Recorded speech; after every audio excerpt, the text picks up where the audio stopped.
Welcome to Let's Rant by Anusha and friends. Here we're going to talk about anything and everything, and we're going to bring in our opinions, perspectives, and experiences. These are not meant to be 360-degree explainer articles.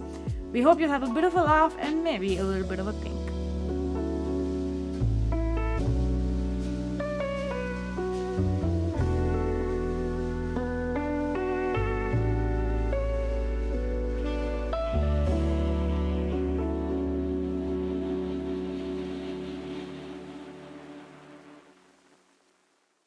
Hi there, this is Anusha, and welcome to the first episode of Let's Rant. Today, let's rant about immigration. I have with me a dear friend who I will allow to introduce herself. Hello everyone, I'm here today with Anusha as her completely unqualified guest to talk about immigration. I think we're both unqualified, so all good. So when we mean let's rant about immigration, we're actually not going to be complaining about immigration. So if you are listening to this and thinking that we're going to be complaining about immigrants, we will a little bit be complaining about immigrants, but this is more about countries, being part of two different countries, the experience of immigration, our good old favorite Rishi Sunak, maybe a little bit of policy on immigration. We'll see how it goes. But we are not complaining about immigrants. We are just a little bit, but that's not the topic of this. So if you are against immigrant person, please tune off. So I am going to start with my first question, which is to myself, funnily enough. Okay? And let's talk about culture shocks. So I moved to the UK in 2019. And my guest here has been born in the UK, and I'd like to hear her reactions on my culture shocks and possibly culture shocks that she's had moving to London. So I think the biggest culture shock I had was the amount of poor people in the UK. I was like, there's homeless people and beggars everywhere. Why is Slumdog Millionaire such a big thing? Based out of India, go to Leicester Square. There is Slumdog Billionaire there. Like, there's a man who is peeing into a bottle, drinking from that same bottle, singing and begging at the same time. Do you really need to go to slum tours in India? First one. The second one is the supermarket. Why do the supermarkets have so many things, Like, in India, you go to a supermarket, you have your basics. Yeah, there's no need for 5 types of creme fraiche. There is no need for that at all. Why are there so many things? Most of them get wasted. Although I will admit, I kind of like it as well. Like, just go into a Tesco and pick up an eclair. Done. Okay, no, this is not sponsored. But, why are there so many items in supermarkets? Yeah. And then the obsession with Indian food. I have to say, I actually think that I've been to more Indian restaurants in the UK than in India. If you go into any supermarket, why are there so many brown people food items? Why is this so popular here? I have never seen a frozen samosa for Tesco chicken tikka masala heat up in India at all. In fact, I don't think I've ever seen chicken tikka masala in India at all. So why is there such an obsession around Indian food? And also, we learn English. Like, the whole world learns English, but there are a couple of things that are British English. The first time I was in class and I heard the phrase, "We don't want to throw the baby out with the bathwater," I was like, what does that mean? Why would you throw a baby out? Why would you throw the bathwater out? What? And these are just like English idiosyncrasies that are stereotypically British that people don't understand. Like, why pants means trousers, but you say pants for underpants. So when I say, hey, I'm wearing really nice pants today, or you're wearing really nice pants to say, I've been met with quite awkward silences. So I think that it's very interesting moving to Britain. As someone who has been born British, grown up in Britain, and moved from the north to London, what do you think, Jhanvi? First of all, I'd like to say I'm not from the north. I'm from the Midlands. And as someone who has moved from abroad to London, Anusha has fallen into the stereotype of categorizing anything north of the M25 as the north. So for any Midlanders out there is representation. I'm fighting for us. But in terms of culture shocks, I have to say, Slumdog Billionaire may be correct for London. But it is One thing that I have to say, culture shocks moving to London, my personal experience, things are different outside. London is very much a bubble, and people who moved, a lot of people, I've seen it in my experience, will move to London and assume the rest of the UK operates like London and make these assumptions that it's all the same, like no one drives in the UK. That's not true. No one drives in London. There's a distinction. But the amount of poor people, it's significant. The homeless people, beggars, everything, it's much more significant in London than it is otherwise. And that is something that, and there's a reputation around people from London that they don't give a second glance, which is true a lot because you become desensitized to it much more when you're exposed to it. A strong majority of the time here, there'll be a homeless person sat opposite a supermarket hoping that someone will pay for their food. And it's really because it's such an expensive city to live in, and it's so easy to fall into that trap. Not to say that it's not true in other cities around the UK or just in towns, but it's purely because I think a lot of immigrants as well come to London in the hope of, it's going to be such a utopia, The American dream, but exactly. in Britain, yeah. Like you have these images of like, oh, posh people live in castles, they have their servants, it's such, you move to the UK and you get that picture, and then they get here and they realize it's much more difficult. There's so much supply of people for fewer jobs, and for not very good jobs either, that they just can't survive to live. Yeah, actually, on that, I have a funnier note. When I once saw a homeless man near a trash can, and I had a spare sandwich, so I went and reached out and I gave it to him. I was like, "Hey, do you want this sandwich?"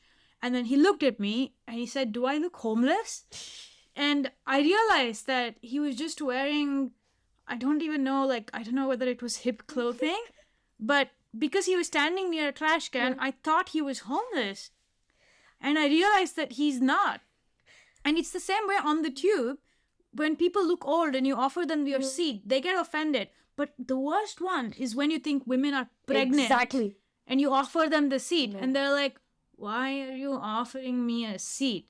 And then they're like, "Do I look pregnant?" And you're like, "No." And you just get off at the next stop immediately just to not embarrass yourself. You reminded me of a story. Whenever I see a woman who looks vaguely pregnant on the tube, I'll either, if she's very obviously pregnant or she has a baby on board badge, I will get up and offer the seat. Otherwise, I may just stand up and not give her the seat, but just, the option is there, because I don't want to be like, "Oh, you're pregnant, take the seat," because you never want to assume that.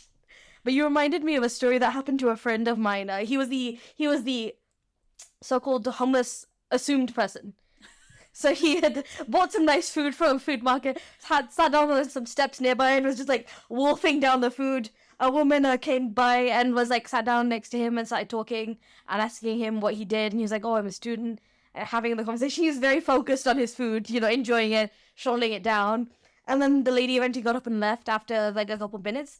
And as she left, he realized that she'd assumed he was homeless just purely because of the way he was dressed, the veracity of which he was eating the food. And he was like, "This was a new jumper." So that was I'm sure that was a humbling moment for him in particular. It was actually 150 pounds. Yeah, I think there are three things that, regardless of how old you are, where you come from, there are three things that make you a London person. The first one is the tube. It's standing in the tube and having an awkward silence and making no conversation with anyone and just being quiet. And there are instances where this has not been okay. Like a friend of mine was telling me about how there was this man on the tube and he didn't realize that he had a gigantic spider on his shoulder. And then nobody told him because of how awkward the tube is. Okay, they were like, and then I was like, "Oh, he just had was it like a pet?" He's like, "No, he had no idea there was a gigantic spider on his shoulder." And then I asked him, "Did you tell him there was a spider on his shoulder?" He said, "No." And I'm like, how can you complain about other people not telling him there's a gigantic spider on his shoulder when you didn't tell him that? He's like, "It's the tube." So the tube is one. The second one, I think, is crossing the road. If there is a red sign and it says, "Do not cross the road," you look to your right, you look to your left, the person near you, they may be old, they may be young, whatever background, and there's an implicit nod. We know it's red, but if 5 of us start walking, the vehicles have to stop.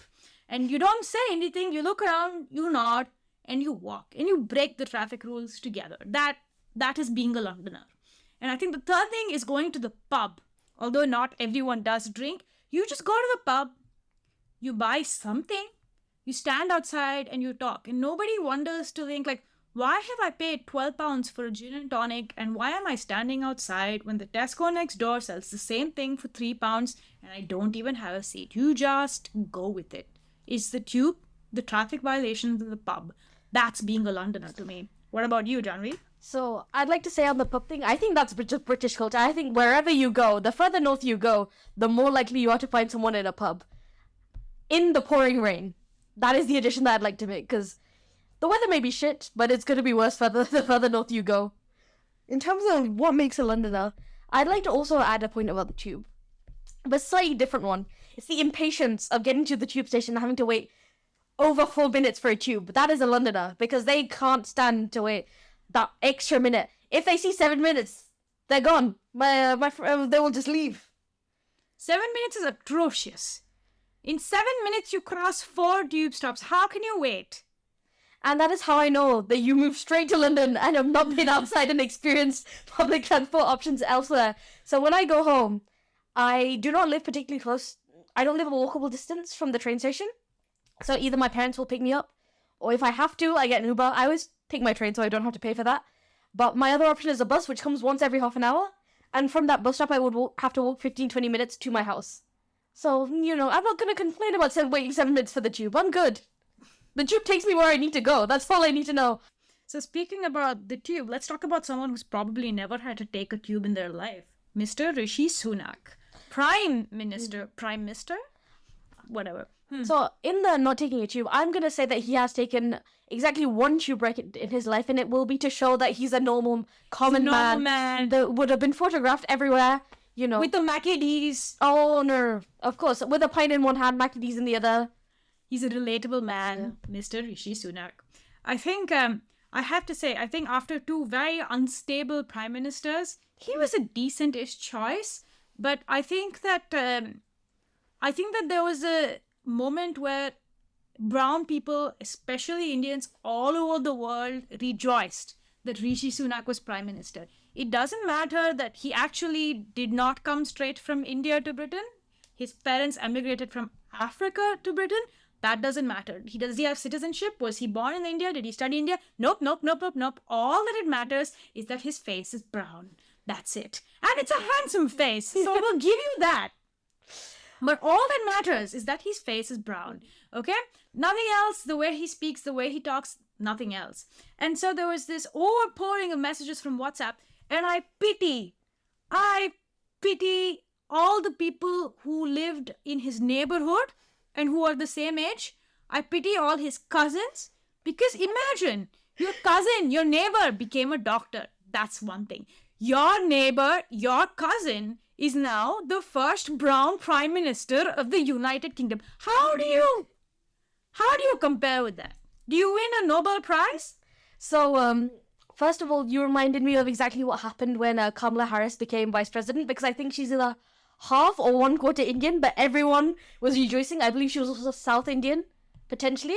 And she, I remember getting, as Anusha mentioned, the WhatsApp groups, the WhatsApp messages, we have representation, female, Indian, South Indian representation, despite the fact nobody outside of the Indian community cares about that.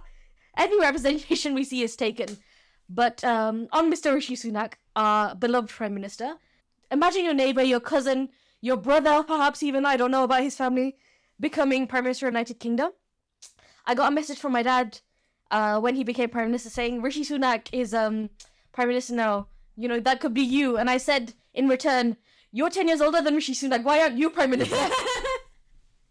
So, reversing, Exactly. I'm taking this one for myself. What about you, man? Definitely agree. But here's the thing that happened. He got made prime minister and everybody rejoiced. But then after he got made prime minister, he has, for all his talk about representation, one of the statements that he's made is, I'm committed to bringing down the levels of migration that I inherited, and I'm relentlessly focused on stopping the books. That's one of my 5 priorities, and we're doing absolutely everything we can to do that. So not only has he taken public policy frameworks against immigration, but also against refugees, his way of fixing the economy is, let's just increase the immigration charges so we can pay our doctors. And you're like, do you realize that the immigration charges that you are raising to pay the doctors will most probably be paid by a bunch of doctors that are immigrants themselves? On top of that, all the visa charges have gone high. So all of the people who are celebrating for brown representation, the boats to wherever on earth are going, the immigration charges are higher than they have ever been, and the amount of people that you can bring on board as an immigrant has gotten much harder. His way of fixing economics is to just tax immigrants who are also playing a very vital part in the backbone of the economy. So it feels really Uncle Tom to me, but like a brown Uncle Tom. What are your thoughts, Jhanvi? I think what you're saying is correct. It's very antithesis of what he seems to represent, especially for the Indians who are still in India and seeing this representation versus what he's actually doing. But I know what the right wingers and what they'll say is like, no, we're not talking about the immigrants with the skills and the highly skilled ones, the doctors. We're not talking about them. We're talking about, the ones coming on the boats, illegally crossing the border. But at some point, where is the distinction? Who decides that one person is more valuable to society than another? Which person deserves a place in the UK more than another? It's a very difficult debate to decide. You can't compare the two groups, but at the same time, you can't judge one person's value more than another. I found it very hard to watch that speech when he's talking about the 5 priorities, and so clearly it's in the conservative agenda that, they're against immigration and like cutting down illegal immigration, but immigration overall, they want to reduce the numbers. These are people who are in trouble. They're people seeking asylum. They're people who need the help. And I don't understand how people watch that and go, yes, that's what we want. Because where's the humanity in that? Where is the, the care for people who are struggling? Maybe there's a way of going about it that's more like, okay, there's only so much our country can do for other people. We need to assess our resources and adjust that accordingly instead of being like, no, blanket, we don't want immigrants. It's a very harsh tone to take. Yeah, the Conservative Party the name of the Conservative Party is because it's supposed to be conservative with the economic policy, but I think you're conserving a lot more, like your humanity, like the space in your heart. So not just conservative about economics here. Wrapping up, I think that do you think there's a difference between food in India, or even food in good Indian restaurants here, and the Tesco chicken tikka masala? Yes, going back to your initial point about culture shocks, the British love Indian takeaway. It is not Indian food. It is Indian takeaway. It is a completely separate thing that exists in the UK and that they have adopted, and they love it. And you know what? I respect them for it. At least they think that they're enjoying Indian culture. I think London may be some of the places where you can get true representation of proper Indian food. But the frozen tikka masala is nothing like real Indian food. Their Chinese takeaway is not Chinese. Their Indian takeaway is not Indian. But you know what? At least they think they're trying. So I don't think any of us can really define how brown we are, how Indian we are. It's based on per person. But in my brutal definition, I think that Rishi Sunak is Tesco. Actually, maybe not Tesco. Maybe he's like Waitrose. What is the fanciest supermarket? Is it I think Whole Foods? Waitrose? I think Whole Foods is so fancy, but that implies quality, and I don't think we can. So maybe he's like Waitrose, or maybe an M&S, but I think he's more of a Waitrose than an M&S. Yeah, so I think Preeti Patel, Suella Braverman, Rishi Sunak, I think that they are Waitrose style chicken tikka masalas. Something that a real brown person would never touch, but for people who think they're being diverse. Anyway, thank you for tuning in today. I'm going to ask my guest if she has any last thoughts, but we'll let you go. And hopefully you don't go and buy a chicken tikka masala from Tesco, but go and order something from a real Indian restaurant. You're allowed to ask for lesser spicy though. We'll give you that. I'd like to say, as a British Indian, sometimes you don't get the choice, and I do enjoy my frozen samosas. Fair enough. Thank you for listening to us today. Bye-bye. Bye.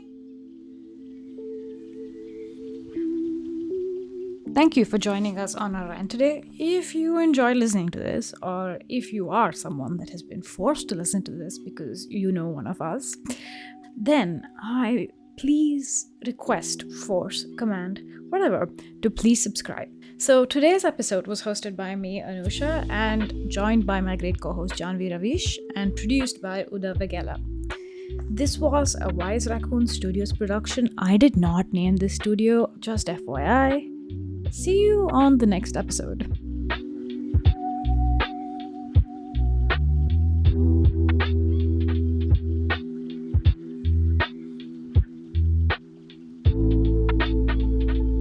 So, just as a final sign off, for any of those, conservative right wingers who are still listening, can I just say, if you're against immigration, you disagree with the thoughts that we had in this podcast, please leave behind your Tesco chicken tikka masala and enjoy your sausages and mash.